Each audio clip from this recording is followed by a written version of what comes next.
MN TV और MN news Uttar Pradesh आज मेरठ में है और मेरठ में कुछ मुस्लिम बुद्धिजीवियों से हम बात कर रहे हैं।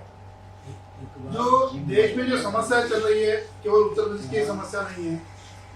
जो टारगेट बनाया जाता है, मुसलमानों को टारगेट बनाया जाता है, मुसलमानों के हक और अधिकारों के साथ जो टारगेट बनाया जाता है, तो उसी संदर्भ में हम चर्चा करेंगे। तो क्या इनके सामने जो कौम को मैसेज दे सकते, क्या होना चाहिए, देश का जो राजनीति वो चलती है, तो सोशल मूवमेंट चलते हैं, उनकी कौन से उद्देश्य होने चाहिए, कौन से मुद्दे चाहिए, इसी संदर्भ में हम चर्चा करेंगे। हमारे साथ जुड़े हैं हाजी यासीन जुड़ेवाली साहब और दूसरे रहीमुद्दीन सैफी साहब और राष्ट्रीय मुस्लिम मोर्चा के डॉक्टर फारूक हुसैन। इन तीनों मान्यवरों से हम यही बात करेंगे कि मुसलमानों की जिस प्रकार से जो समस्या चल रही है, आज देश भर में लगभग 20% मुस्लिम आबादी है और उत्तर प्रदेश में भी 20% की आबादी है।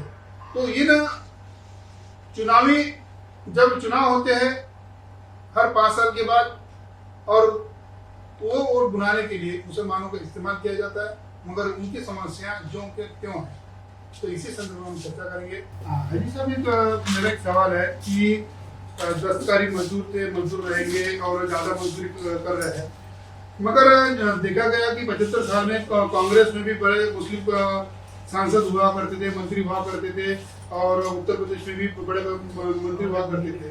उन्होंने भी मुसलमानों की समस्या पर बात नहीं रखी, ऐसा कहा जा सकता है? जी हाँ, इसके बारे में बताता हूँ। कोई भी पार्टी है, आप कोई सी पार्टी उठा लीजिए, 1-2 पार्टी छोड़कर सब पार्टियों के जो राष्ट्रीय अध्यक्ष है वो स्वर्ण जाति से है, खास तौर से पंडित है। और जो जिस पार्टी में हमारा मुस्लिम भाई विधायक या एमपी बनेगा, उसे उस पार्टी के एजेंडे पे काम करना पड़ेगा। अगर वो उस पार्टी के एजेंडे पे काम नहीं करेगा तो उसे पार्टी में कोई अहमियत नहीं दी जाएगी। उसे हक मांगने का अधिकार नहीं है। उससे केवल सांसद या विधायक बनने के बाद या चेयरमैन बनने के बाद जो भी कुछ बनेगा, उसे अपनी मर्जी से नहीं चल सकता। वो उसकी पार्टी जो चाहेगी वो करेगा। 3-3.5% जो सवर्णों ने 4-5 अपनी पार्टियां बनाई, राष्ट्रीय पार्टी बनाई, मगर 20% मुसलमानों ने अपनी राष्ट्रीय पार्टी नहीं बनाई। इसके बारे में क्या कहना है? ऐसा है, अभी हम इस दौड़ में थोड़ा पीछे हैं। जिस दिन हम इकट्ठे हो जाएंगे, 20% लोग हम इकट्ठे हो जाएंगे, सरकारी आंकड़ों के मुताबिक हमें 20% बताया जा रहा, लेकिन ज्यादा भी हो सकते हैं। अगर नहीं, उसकी वजह है, अगर हमें ज्यादा बता दिया गया तो ज्यादा बताने में इन्हें जो है परेशानी होगी। हम अब भी हिंदुस्तान में 27% के करीब है। 27% जिस दिन हम इकट्ठे हो जाएंगे तो हम कुछ भी अपनी पार्टी बना लें, अपनी सरकार बना लें, कुछ भी कर सकते हैं। सरकार में हिस्सेदारी तो ले ही नहीं लेंगे। फिर थोड़ा सा हमारे में आपस में ही इस तरह चल रहा है जो हम एक इकट्ठा नहीं हो पा रहे। हमें दूसरों के झंडे उठाने पड़ रहे। एक टाइम आगा, हमने तो हमारी औलाद करेगी, अपना झंडा अपना डंडा खुद उठाएंगे। हमारे साथ डॉक्टर फारूक हुसैन जी भी है। डॉक्टर साहब, अभी साहब ने जो बताया कि हमारे लोग एक नहीं होते हैं, तो बड़े पैमाने पे ये भी देखा गया कि जैसे हिंदुत्ववादी जो ब्राह्मणवादी लोग कहते हैं कि मुसलमान एक होता है, मुसलमान एक होता है, संगठित है और इस देश को मुसलमानों से नुकसान होने वाला है। तो देश का राष्ट्रपति हिंदू है, देश का प्रधानमंत्री हिंदू है, आपके देश का हिंदू मुख्यमंत्री हिंदू है, सारे जगह हिंदू है, तो हिंदू कैसे खतरे में आ सकता है? ये पॉलिटिकल और धार्मिक जो आरएसएस है उसकी एक क्रोनोलॉजी है। उस क्रोनोलॉजी के तहत मुस्लिम को ये दिखाकर कि मुस्लिम जो है ये इस देश का दुश्मन है, इस देश के अंदर अदर लोगों का हक छीन रहा है, हक खा रहा है, इस भय को दिखाकर वो अपनी पॉलिटिक्स करते हैं, जिसकी वजह से ये देश के ऊपर वो हुक्मरान बने बैठे।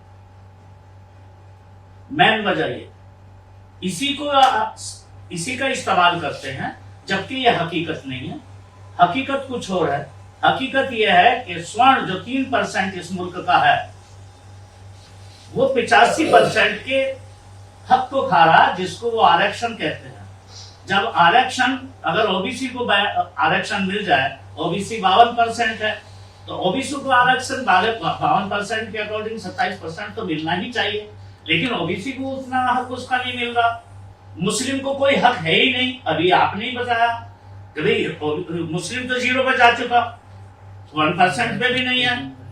तो इसका सबका हक अधिकार कौन खा रहा है? वो ब्राह्मण खा रहा है। अभी हाजी साहब से मैं बात कर रहा था कि मुसलमान संगठित नहीं होता है, दूसरी तरफ भाजपा के लोग या ब्राह्मणवादी लोग बड़े पैमाने पे संघी लोग एक सब्जेक्ट बनाते हैं कि इस देश को मुसलमानों से नुकसान हो सकता है, मुसलमान की वजह से हिंदू राष्ट्र खतरे में, हिंदू खतरे में है। तो क्या सच है ये?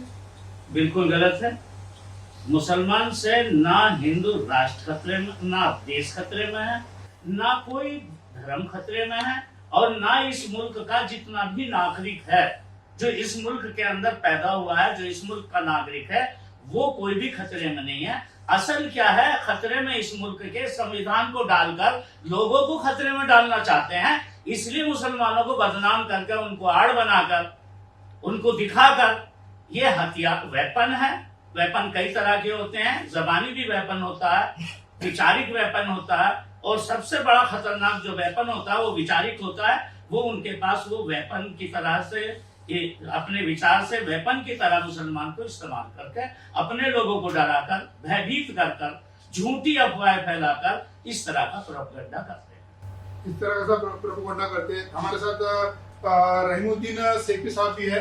आप बात करिए, लेकिन क्या जो अल कबीर बूचड़खाना है, जो करोड़ों हेक्टेयर, मतलब करोड़ों खरबों रुपए का टर्नओवर जिसका है, जिसका मालिक सब्बरवाल है, जिसका मालिक जैन है, जिसका मालिक ब्राह्मण है, आप उस पर क्यों नहीं अंकुश रखते? नाम तो अल कबीर रखा गया। नहीं, अल कबीर रखने से, अब आप अगर नाम चेंज करने से सारे काम हो जा, अगर आप ये समझिए कि इलाहाबाद का नाम चेंज करके आपने प्रयागराज कर दिया, क्या वो पेरिस बन गया?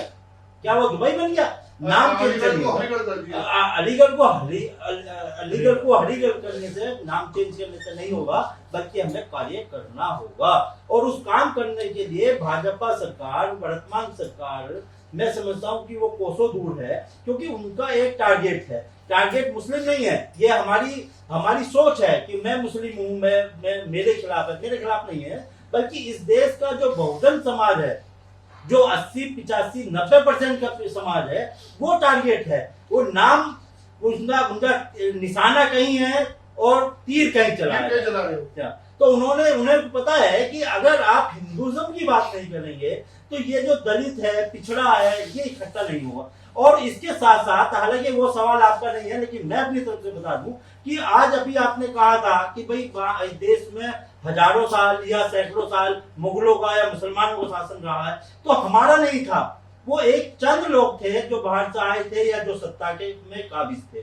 आज जो दलित और पिछड़ा मुसलमान है, उसकी समस्या कल भी वही थी, वो आज भी वही है। बाबा साहब B.R. अम्बेडकर साहब ने जब इस देश का संविधान लिखा, तो संविधान में जहां तक आरक्षण की बात की, तो वो जाति के आधार पर था, ना कि धर्म के आधार पर। और जितने हमारे कर्णधार थे, जितने मुसलमान कर्णधार थे, मैं खासकर मुसलमानों को कहूंगा, चाहे वो कांग्रेस में है, चाहे वो बीजेपी में है, चाहे वो सपा में है, चाहे वो बसपा में है, या अन्य किसी भी दलित मूवमेंट में भी जो मुसलमान है, वो सिर्फ वो वाला मुसलमान है जो मनुवादी मुसलमान है, क्योंकि उसके पास पैसा है। मैं पिछड़ा दलित मुसलमान हूं, मेरे पास पैसा नहीं है। मुझे बहन जी या अन्य दलित मूवमेंट वहां तक नहीं पहुंचा पाएंगे। मेरी विचारधारा कितनी अच्छी हो, मैं कितना ही ऑनेस्ट वर्कर हूं, मुझे आगे नहीं बढ़ने देंगे। उसे बढ़ने देंगे जो पैसा देगा, जो आपको माल देगा। तो वो वाली चीजें जो हुई है पीछे, जो कालांतर में हुई है, देश की आजादी के बाद हुई है, कि वही लोग सत्ता में रहे हैं। उधर मनुवादी थे, इधर मुस्लिम मनुवादी थे।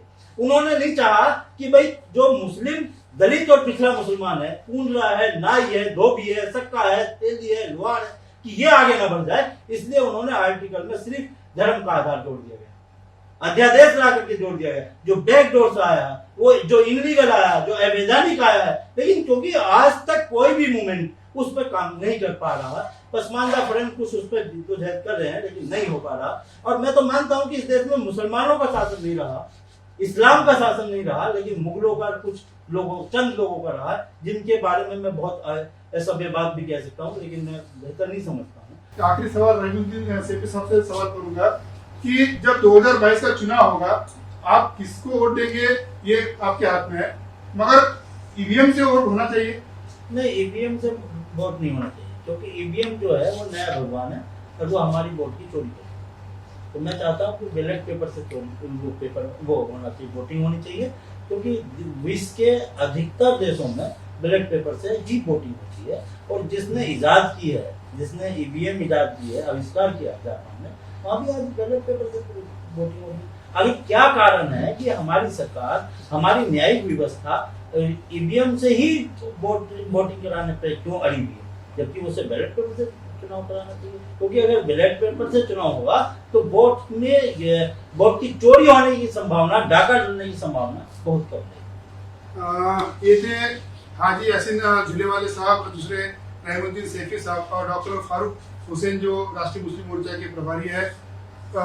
इन मुसलमानों के जो बुद्धिजीवी है, जो जिस प्रकार से सोचते हैं, देश के बारे में सोचते हैं और अपनी कौम के बारे में भी सोचते हैं, तो ये आप हमेशा MN TV और MN न्यूज़ उत्तर प्रदेश में देखते हैं।